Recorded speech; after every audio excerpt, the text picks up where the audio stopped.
பொங்கல் பண்டிகையை முன்னிட்டு தமிழக பாஜக தலைவர் தமிழிசை சவுந்தரராஜன் மான் கொம்புகளை சுழற்றியும் செண்டை மேளமும் அடித்து அசத்தினார்.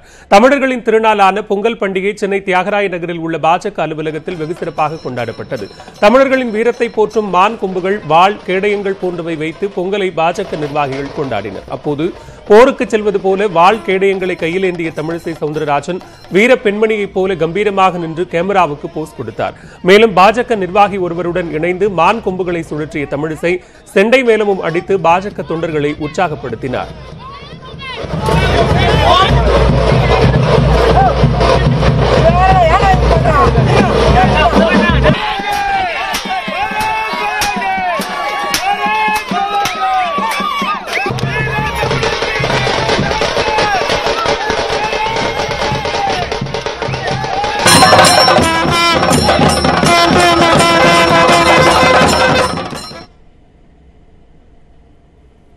பின்னர் செய்தியாளர்களிடம் பேசிய தமிழிசை சவுந்தரராஜன் பிரதமர் நரேந்திர மோடியை கேலி செய்வது இந்த போகியோடு கழிந்து போக வேண்டும் என்று கூறினார்.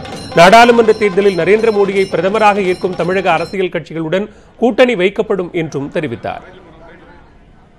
திமுக காங்கிரஸ் கூட்டணியில் இல்லாத நல்லாட்சியை விரும்புகின்ற மரியாதைக்குரிய மோடி அவர்களை பிரதமராக ஏற்றுக்கொள்கின்ற இந்த நாட்டிற்கு வளர்ச்சி திட்டம்தான் தேவை என்று அசராத நம்பிக்கை உள்ள எந்த கட்சி வேண்டுமானாலும் நாங்கள் கூட்டணி பேச்சுவார்த்தை நடத்துவோம்.